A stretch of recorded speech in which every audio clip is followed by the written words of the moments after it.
C'est l'histoire d'une ascension fulgurante. Comédie, cinéma d'auteur, scène, rien ne résiste à Ahmed Silla. En l'espace de 10 ans, son visage est devenu bien connu du grand public. Comédien et humoriste, originaire de Nantes et issu d'une famille sénégalaise, il manie l'art de l'imitation comme personne et enchaîne les tournages. Désopilant dans Ici et là-bas. Il est bien mignon avec ses histoires de passeport. En attendant, moi je risque mon job. Et c'est quoi ton job? Je travaille chez Terroir de nos régions. Je représente les terrines, les foie gras, le bon pain, les spécialités françaises. Ou plus grave, en fils d'une émigrée ivoirienne dans Un petit frère, qui lui valait une montée des marches au Festival de Cannes 2023. Cet été, Ahmed Silla joue un super papa dans le film de Léa Landau. La loi est très claire. Thomas Blondin, ici présent, devient le représentant légal de l'enfant. Le problème, c'est qu'il est pas très doué. Mais vous êtes fous! Je voudrais savoir comment on s'organise pour ce soir. Ce soir? Vous n'avez pas oublié son anniversaire quand même. Vraiment pas très doué. Mais Bonjour Ahmed Silla. Bonjour. Alors, c'est vous le super papa? C'est moi le super papa. C'est quoi un super papa? Un super papa, je crois, c'est d'abord un papa qui aime son enfant et qui ferait le maximum, qui ferait tout ce qui est en son pouvoir pour rendre heureux son enfant. Peu importe les moyens, peu importe les armes qu'il a. Alors, c'est ce qui se passe dans le film. C'est un film sur la deuxième chance, Super Papa. Vous portez le film avec ce petit garçon, joué par Ismaël Bangoura. Votre personnage veut faire rêver son fils. Il est prêt à faire des choses absolument folles pour lui. Une anecdote sur le tournage, parce qu'il y en a des péripéties. Hein. Ouais, il y a plein de péripéties. Une anecdote, il faisait très chaud sous le masque du grand-père. J'ai mis un moment un masque comme ça en latex. J'ai dû perdre 18 litres d'eau. Mais vraiment, ça, c'était pas le moment le plus agréable. Et j'ai beaucoup aimé porter un collant violet. Ah oui. Je porte bien les collants violets, quand même. Oui, ça vous va très bien. C'était un très joli tournage, un bon tournage. Un acteur, Ismaël Bangoura, qui est formidable. Et j'aime beaucoup ce petit garçon. Et je suis plutôt très fier qu'on se dise ça peut être son fils, parce qu'il est vraiment, vraiment très beau. En fait, c'est un livre magique. À chaque fois que tu écris un souhait, eh ben, il se réalise. Il réalise que des rêves utiles et pas chers. Livre magique, je veux le super pouvoir d'être invisible. Sérieux? Je suis invisible!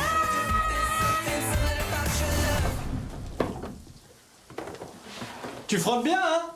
Bah oui! Vous nous faites passer du rire aux larmes. Qu'est-ce qui vous a plu dans le scénario? Ce qui m'a plu, c'est la relation père-fils. Je me suis dit, ah tiens, j'aurais bien voulu avoir cette relation-là avec mon papa. Et je trouve que la relation, elle est saine. Et puis en fait, c'est pour moi deux enfants qui se rencontrent. Parce que le personnage de Tom Blondin, au départ, c'est un peu un grand enfant qui monte sur scène, qui passe un peu à côté de sa vie. En tout cas, quand il retrouve cet enfant, ça va le responsabiliser, ça va le faire grandir. Le livre, il est vraiment magique alors? Bah oui. Je veux que demain, papa sourit toute la journée. Tu te fous de ma gueule? Pas du tout. Il fait partie de ces gens qu'on aime tout de suite. Il est généreux, gentil, très à l'écoute, il est drôle. En fait, il a ses qualités dans sa vie personnelle.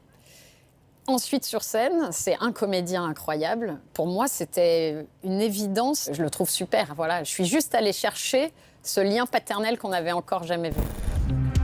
Voilà, mon petit champion. C'était mon livre préféré quand j'avais ton âge. Y a rien. Y a même pas d'histoire. T'es sûr? oui, c'est un bloc-notes, quoi. Du gâteau, peut-être? Alors, Le Petit Prince, c'est un livre qui compte beaucoup dans ce film. Est-ce que vous, dans votre vie, il y a eu des livres qui ont compté à ce point? Malheureusement, j'ai pas eu le goût de la lecture. On m'a pas appris à aimer lire. Je sais lire, mais on m'a pas appris à aimer lire. Je dévore les scénarios, je les lis très rapidement. Mais quand on me conseille très fermement un livre, je le lis. Et j'ai notamment lu dernièrement Les Guerriers de la Lumière de Paulo Coelho. Extraordinaire. En termes de philosophie, de vie, ce que ça nous apprend sur nous-mêmes. Il m'a marqué ce livre. Comédie, cinéma d'auteur, scène, vous ne choisissez pas? Non, je ne choisis pas. En fait, j'ai envie que tout au long de ma carrière, parce que c'est un travail quand même, mais j'ai envie d'être content de ce que je fais, quoi. J'ai envie d'être content de faire des interviews, j'ai envie d'être content de monter sur scène, j'ai envie d'être content d'être appelé par des réalisateurs, des réalisatrices. C'est toujours une chance incroyable. C'est un métier qui est fragile aussi. Hein. Aujourd'hui, on est là, demain, on n'est plus là. Donc, tant qu'on m'appelle et qu'on me propose de belles histoires, ouais, non, je suis très content, très heureux. Si on remonte un peu en arrière, comment tout a commencé? Je crois que c'est votre frère. Alors, il y a eu des cours de théâtre, ça Ouais. c'est sûr.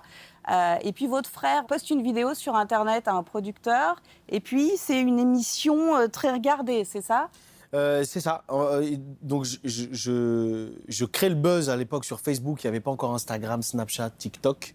Et je rencontre un premier producteur qui me fait venir à Paris, qui me fait faire mes premières scènes ouvertes. Et tout de suite, j'intègre l'émission Demande qu'à en rire. Et là, c'est parti. Et là, Laurent Ruquier nous a permis de nous exprimer, nous a mis en lumière. Et ça a été incroyable. Oui, ça, je sais que tu es blanc, Lucas. Ça se voit assez vite. Et moi, je suis... Oui, tu peux le dire, c'est pas une insulte. Brun? Ah, c'est nuancé. Puis, il y a eu le Marrakech du rire. Ouais. Après, c'est ça. Et en fait, ça a été ponctué comme ça de rendez-vous. Le Marrakech du rire, le SNL, le Saturday Night Live, avec Gad Elmaleh et ce fameux sketch de Karine Le Marchand. Qui ont Parce que vous permis faites très bien les femmes. C'est vrai. C'est vrai. C'est pas faux. Et votre visage, depuis presque 10 ans, devient de plus en plus familier au cinéma, dans des rôles comiques. Alors, il y a eu L'Ascension, premier film, Jumeaux mais pas trop, ou plus grave, des rôles plus graves, en tirailleur sénégalais, dans La guerre des Lulus, ou en fils d'une immigrée ivoirienne, dans Un petit frère. Il y a d'autres projets à venir dans le cinéma? J'espère. Il y a d'autres projets. Il y a j'espère, de belles surprises qui se profilent à l'horizon 2025-2026. Si on a la santé pour tenir jusque-là. Et ouais, j'aime bien cette phrase. Je peux pas en dire plus. Ça laisse le flou. Une part Il y a de des mystère. Ouais, il y a des trucs très sympas qui arrivent. Et surtout, vous renouez avec la scène, avec votre tournée des Zéniths, votre one-man show Origami. La bande-annonce de la tournée est juste phénoménale. Comment vous êtes devenu rappeur, Ahmed Silla? Comment je suis devenu rappeur? Pareil, encore une fois, là, ça part d'une envie, ça part d'une idée. On est en loge comme ça avec mon frère et mon équipe. Et on est en train de parler, de se vanner. Et puis on voit le rappeur Nino qui poste une vidéo pour faire la promotion de son Stade de France, qui est juste sublime. On se dit, waouh, c'est un truc de dingue et tout. Et là, mon grand frère me regarde et il me dit, je crois que j'ai une idée. Et moi, je fais tout de suite le lien parce qu'on est très, très connectés, très proches. Je me dis, j'espère que tu ne penses pas à ce que je pense. Et il m'a dit, si. Et on s'est dit, bah vas-y, viens, on tente. Et donc, j'ai appelé un ami à moi qui s'appelle Rekoba, qui est producteur de musique. Et après, voilà, mon grand frère m'a aidé à l'écriture. Et il m'a montré un peu la manière de poser le texte. Et ça a cartonné. Vous me faites un petit bout? 14 février 2025, on sera peut-être 5000. J'espère qu'on sera au moins 3000. Après, c'est pas grave si on est juste 1000. Le show s'appelle Origami, alors que ma parole, je sais même pas en faire. J'ai tenté l'oiseau hier, sa mère a raté le bateau avant-hier. C'est le meilleur spectacle de ma vie, c'est ce que tu diras après que tu m'as vu. De toute façon, t'avais compris. La langue de Molière, moi, c'est pas mon truc. Je me balade sur le toit, c'est net, c'est good. Pendant l'horizon, c'est Nantes, c'est grand. C'est ma première tournée Zénith. Donc on sort gros les rhinocéros, c'est gang. C'est des frissons, hein, d'y penser. Excellent. Alors, 5 ans après Différents, vous parlez beaucoup de vous dans ce spectacle, Ahmed Silla, mais aussi de notre société, divisée, tendue. Quel message voulez-vous faire passer à travers vos sketchs? Le message que je veux faire passer, c'est qu'il faut se rassembler, en fait. Ça fait quelques années qu'on tente de nous diviser et à certains endroits, certains y parviennent. Je veux juste montrer qu'on peut s'aimer. C'est ce que je dis en filigrane. Je dis, on fait le show et à la fin du spectacle, on voit si on s'aime ou pas. On choisit. J'ai envie de faire rire les gens, j'ai envie de leur faire oublier le quotidien, qui peut être parfois morose pour certains. J'ai envie qu'on se marre. Et j'ai envie qu'on se rassemble, j'ai envie de fédérer le plus largement possible, peu importe la religion, peu importe la culture, peu importe le statut social. Voilà, j'ai juste envie de ça. J'ai juste envie qu'on se rassemble et qu'on s'aime. Question sport. On vous a vu alpiniste dans l'Ascension, Ouais. sprinter dans Super Papa, Ouais. ou encore boxeur Ouais. dans Comme un prince. Si vous aviez la possibilité, dans quelle discipline vous iriez concourir aux Jeux Olympiques? Je crois que j'irai avec Thierry Henry faire du foot. Ouais. C'est votre sport de cœur, le foot? Ah, le foot, c'est un sport qui fédère.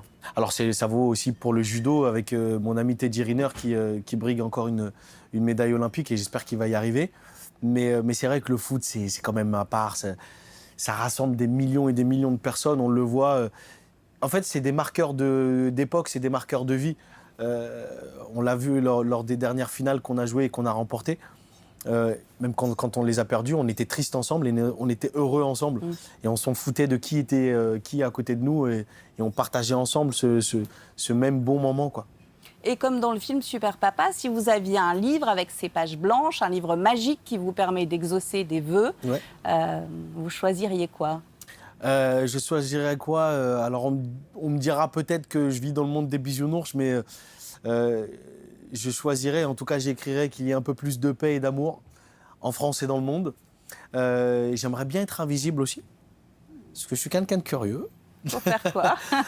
Je sais pas, des trucs invisibles, des trucs où on me voit pas. Et puis, j'essaierai de faire en sorte de passer un peu plus de temps avec ma maman. Merci Ahmed Silla. Merci à vous. Je peux savoir ce que t'as raconté à Gabi hier soir? On a parlé de James Bond. Voilà aussi, là. Tu trouveras une clé USB sur le nounours. Tu dois à tout prix la récupérer. Avant les méchants. Tu connais la règle. Ce qui se passe avec papa... Doit être répété à mamie. Depuis quand? Et puis toujours.